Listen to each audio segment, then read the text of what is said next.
Island का most trusted showroom Sailila TVS, Bathubasti ATR road, near Lulu shopping mall. यहाँ मिलेगा टीवीएस का complete latest range, Jupiter 111, 125, Zest Ntorq 125, 150, Raider, Apache 107, RTR 310 और RR 310। Electric segment में iQube electric with 100 to 190 kilometre range और Orbiter electric full stock में। Two wheelers पर 5 साल warranty, best technical support, professional servicing और ओरिजिनल टीवीएस स्पेयर पार्ट्स हमेशा available. Commercial के लिए टीवीएस 3 व्हीलर ऑटो भी रेडी डिलीवरी में। Easy EMI, low down payment और इंस्टेंट अप्रूवल भी मिलेगा। Contact 9932082229। Visit now Sailila TVS. आप सभी को नमस्कार। आज प्रदेश कांग्रेस कमेटी की तरफ से आज गांधी भवन में प्रेस कॉन्फ्रेंस बुलाया गया है।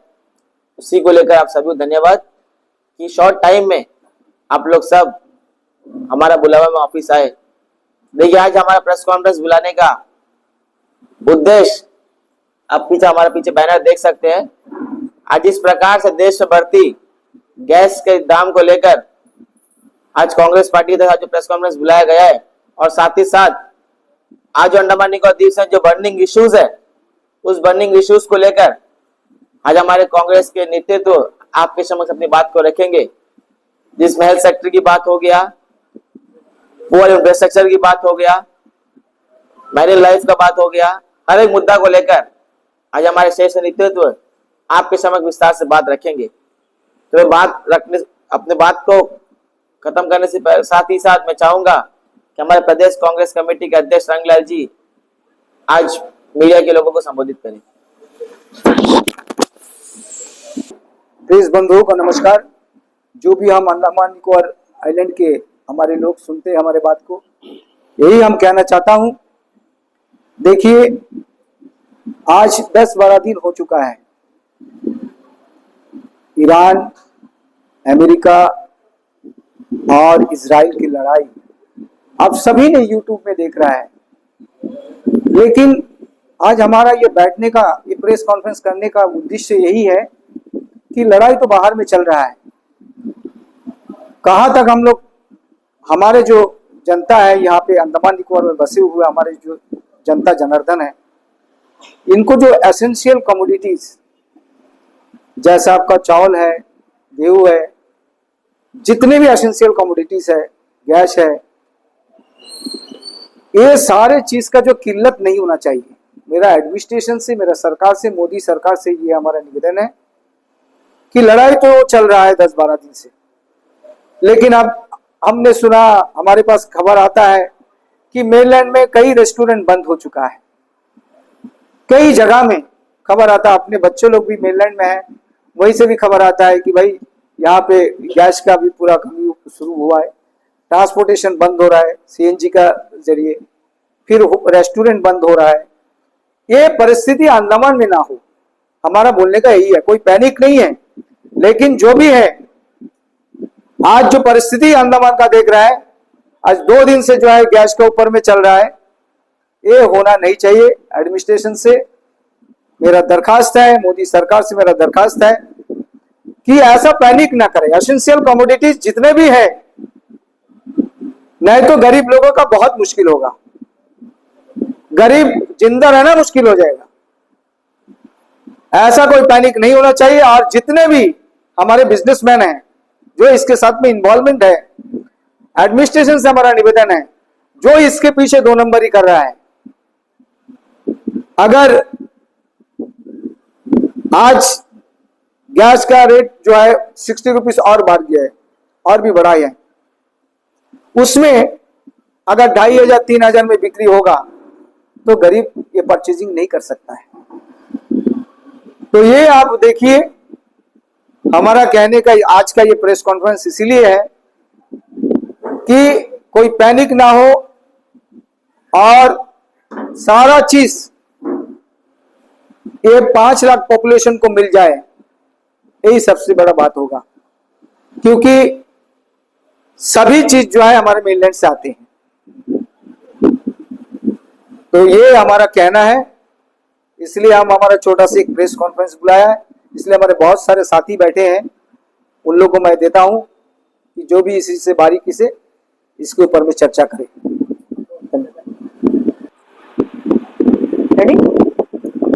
मीडिया के मेरे सारे बंधुओं को और जो हमारे जो दर्शक है, जो आज हमारे ये प्रेस कॉन्फ्रेंस देख रहे हैं, उन सभी को मेरा सादर प्रणाम, अभिनंदन।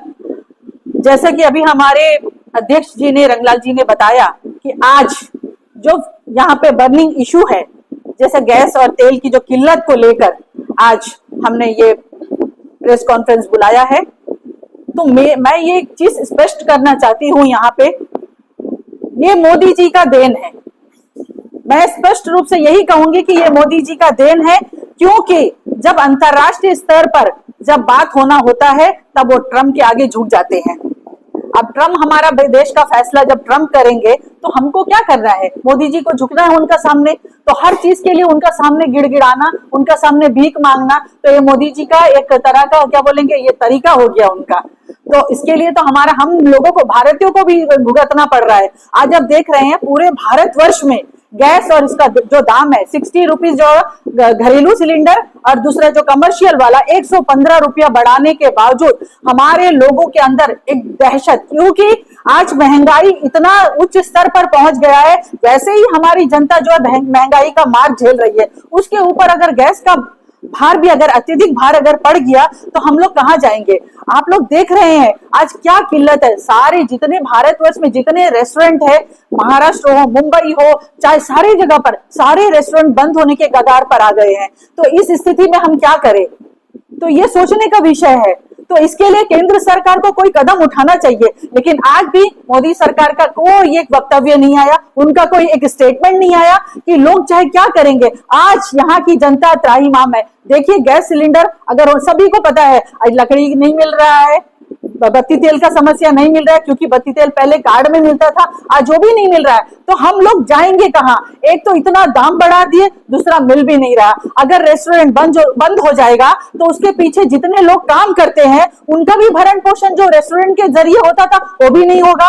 और खासकर मैं महिला होने के नाते मैं एक बात यहाँ पर स्पष्ट करना चाहूंगी कि खासकर ये जो मार पड़ा है वो महिलाओं के ऊपर पड़ा है, क्योंकि घर का सारा देखभाल जो महिलाएं करती है, बाहर जाती है, घर का काम देखती है, बाहर में काम करती है, तो ये सारा अत्यधिक बोझ जो है महिलाओं पर ज्यादा पड़ा है।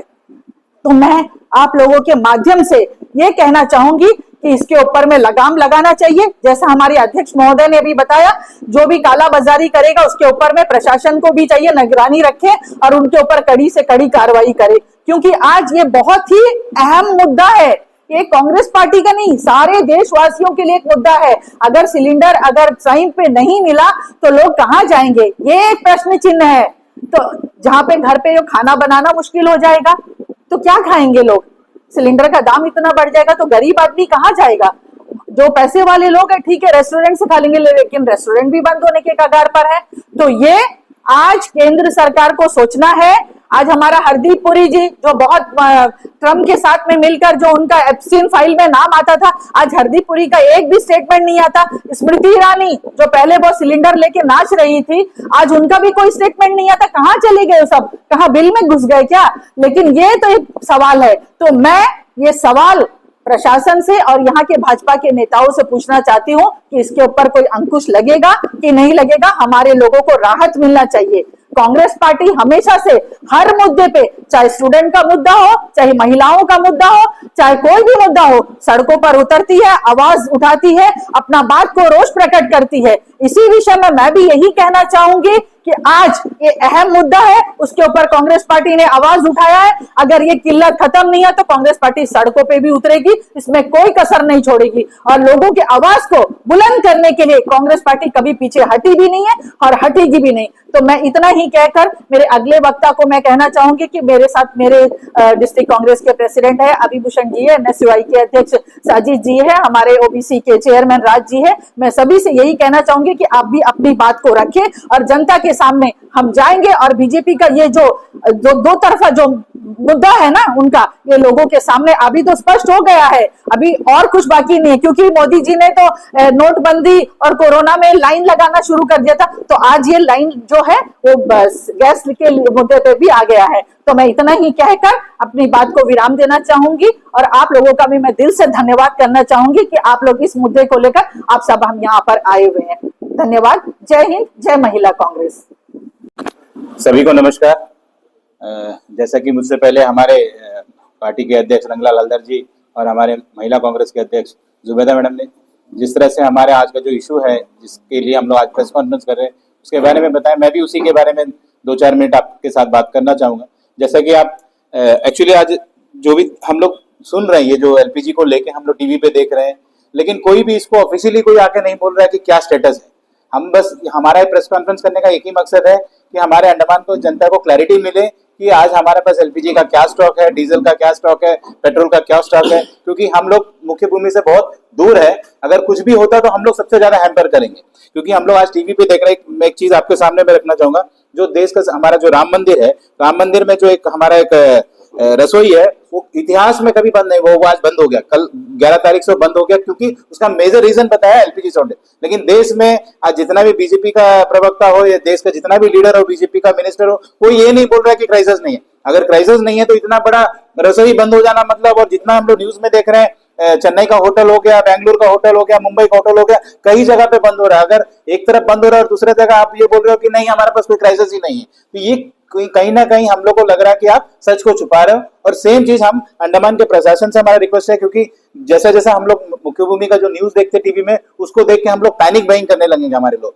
तो प्रशासन सामने आए और लोगों को बताए कि हमारा पास कितना स्टॉक है, क्या है, कितना दिन के लिए हम लोग तैयार है। कल को अगर एलपीजी नहीं आ रहा, क्योंकि अभी मैं कोर्ट में भी था, वहां में भी काफी लोग बोल रहे हैं सिलेंडर का इशू चलना शुरू हो गया, क्योंकि हम न्यूज देख रहे हैं, न्यूज में जो चीज हम लोग को सुनने को मिलेगा उस हिसाब से लोग फॉलो करेंगे। तो आज अंडमान में भी कहीं ना कहीं लोग लाइन में लगा के खड़े हैं, सिलेंडर जमा करने का कोशिश कर रहे हैं, कोई तेल जमा करने। तो प्रशासन से रिक्वेस्ट है कि आप क्लैरिटी के साथ लोगों को बताएं कि हमारे पास क्या स्टॉक है और इसका क्या स्टेटस है। उसी तरह, क्योंकि हमारा पार्लियामेंट में भी कांग्रेस गवर्नमेंट इस बात को उठा रहा है और पूरा अपोजिशन बात कर रहा है। कल मैं एक वीडियो भी देख रहा था, विष्णु जी बोल रहे हैं कि पार्लियामेंट में कांग्रेस बात नहीं करने दे रहा है। भाई, पार्लियामेंट में कांग्रेस क्यों नहीं बात करने दे रहा, ये जानना बहुत जरूरी है, क्योंकि वो देश का मुद्दा पार्लियामेंट में उठा रहा है। देश का ये सबसे बड़ा मुद्दा आज के डेट में जो गैस का इशू पूरा थ्रू आउट इंडिया में चल रहा है, इसके बारे में चर्चा करना चाहता है, पर कोई कर ही नहीं रहा है। सबको बोल रहा है सब ठीक है, सब ठीक है, सब ठीक है, बट सब ठीक है, प्रॉब्लम तो हम लोग फेस कर रहे हैं। तो हम चाहते हैं कि इसका एक क्लैरिटी हम लोग सबको मिले। और साथ ही साथ बहुत सारा इशू है हमारा, अगर आप पीछे बैनर देखोगे, हम लोग उसमें बहुत सारा इशू डाला और आगे हमारे बहुत सारे वक्ता है जो उसके ऊपर भी बात करेंगे। बहुत बहुत धन्यवाद। सबको नमस्कार। जैसे कि आपको मालूम होगा कि आज का जो बर्निंग इशू जो चल रहा है पूरे देश में, पूरे हिंदुस्तान में चल रहा है, पूरी दुनिया में जो है लड़ाई चल रहा है इजराइल, ईरान, अमेरिका के चलते जो पूरे देश में गैस की जो किल्लत जो आई है, सरकार पहले बोला कि कोई प्रॉब्लम नहीं होगा, लेकिन तुरंत ही 60 रुपया डोमेस्टिक और कमर्शियल में 115 रुपया बढ़ा दिया। तो बहुत ही सोचने की बात है और कांग्रेस पार्टी इसकी निंदा करते है बहुत कड़वे शब्दों में। वैसे ही जनता परेशान है महंगाई को लेके। 1 रुपया 2 रुपया नहीं, कुछ सोचा भी नहीं, सरकार ने 60 रुपया बढ़ा दिया। बहुत होता है 60 रुपया। जैसे जुबेदा मैडम बोली कि असर पड़ता है गृहिणी को, महिला को। जॉन भाई भी सारा बात बता दिया, विस्तृत हमारा अध्यक्ष जी भी बता दिया। वैसे अंडमान निकोबार का मैं बताता हूँ। मैं अभी आते आते मैं सीसीएस अभी हमारा इलेक्टेड हुआ है सीसीएस, तो मैं सेक्रेटरी से मैं बात किया कि मैं जनता को बोलना चाहिए, हम जनता के सेवक है अंडमान निकोबार में, हमको जनता को बताना चाहिए। तो मैं कुछ गलत ना बोल दूं, तो मैं सेक्रेटरी से तो अभी फोन किया यहाँ प्रेस कॉन्फ्रेंस में आने से पहले, सर हम लोग बोल सकते हैं कि जनता को पैनिक होने की बात नहीं। तो उन्होंने बोला कि पैनिक होने की कोई बात नहीं। तो मैंने उसको अपनी बात रखा। कल हमारे वार्ड नंबर 7 में भी गैस गाड़ी आया था, तो वहाँ देखने को मिला गैस गाड़ी जैसी आता है तो पीछे पीछे ना 5-6 ऑटो कार्गो सब आ जाता है, बाहर से आता है। तो मैंने उनको फोन किया कि सर एक सुझाव दिया, आप एक काम करिए, हम लोग से कंट्रोल नहीं होगा, आप एक पुलिस दे दीजिए और एक आप दिशा निर्देश करिए, जो भी वार्ड में जाता है, जो भी बस्ती में जाता है गैस सिलेंडर बुक देके उन्हीं को दीजिए। और मैं और एक रिक्वेस्ट करना चाहता हूँ हमारे अध्यक्ष जी से कि इतने बर्निंग इशू है अंडमान निकोबार में गैस का चलता है, आप देखें टीवी में भी लाइन लगा हुआ है महंगाई को लेकर और गैस को। मैं अध्यक्ष जी से अनुरोध करना चाहता हूँ हमारे बोर्ड के सभी मेंबर को बुलाए और हमारे सेक्रेटरीज को बुला के समीक्षा करें। आप डिटेल लीजिए कितना है, क्या है हमारे पास गैस सिलेंडर, क्या उपलब्ध, कितने दिनों का है, ताकि हम जनता को परफेक्ट अपना बता सके। क्योंकि जनता देखिए, जनता तो परेशान होगा। हम लोग देखिए हमारा सोर्स है, हमारा जान पहचान है, अभी डायरेक्टर है, फोन कर रहा है गैस सिलेंडर मिल जाए, लेकिन हमारे गरीब बेचारे पुरसा बच जाते हैं। ऑटो का 200 रुपया, गैस का 300 500 रुपया बढ़ा के, वैसे महंगाई 1000 रुपये 1500 2000 कहाँ से बोरो करेंगे, आप सोचिए ना। बस एक रिक्वेस्ट करना चाहता हूँ मैं पूरे अंडमान को एडमिनिस्ट्रेशन से पूरा और भारत सरकार से कि थोड़ा सोचिए, गैस महंगाई को कंट्रोल करने के लिए पूरा परेशान है, हिंदुस्तान पूरा परेशान है। और दूसरा बात देखिए ना, आज 2 चीज जीने के लिए हमको बहुत जरूरी है। आज एक पानी भी देखिए ना, 2 दिन का कटौती होता है, उसका ऊपर सिर का ऊपर ये महंगाई, कहाँ जाएगा जनता, कहाँ जाएगा। मैं बस यही बोलना चाहता हूँ कि भारत सरकार से थोड़ा इनको कम करिए। और कांग्रेस पार्टी बहुत कठोर शब्दों में इनकी निंदा करता है महंगाई को लेके। नमस्कार। बोले। सभी को नमस्कार। देखिए, आज अंडमान का जो ज्वलंत मुद्दा है, हमारे बीच में एक पैनिक और एक आपातकालीन जैसा स्थिति जो बना हुआ है, जो विश्व में सब जगह पे वॉर चल रहा है, जिसका सीधा असर जो है हमारे भारत देश में भी पड़ रहा है। और लोग घबरा रहे हैं कि एलपीजी सिलेंडर और पेट्रोल, आटा, दाल, घी का जो दाम भी चरम सीमा पे ऑलरेडी है और वो हमें मिलेगा या नहीं मिलेगा। तो ये वक्त जो है ये बहकने का नहीं है।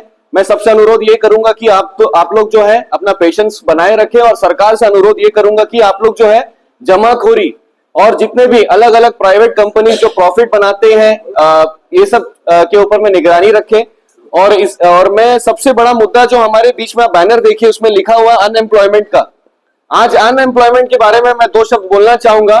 ठीक आज से 2 या 3 दिन पहले हमने डेली टेलीग्राम में देखा है कि उसमें एक वैकेंसी नोटिस निकला था, जो कि एक सीनियर साइंटिफिक असिस्टेंट का पोस्ट जो फॉरेंसिक लैब में पुलिस डिपार्टमेंट द्वारा उस पोस्ट को निकाला गया, जिसमें 6 पोस्ट के बारे में जिक्र किया गया है।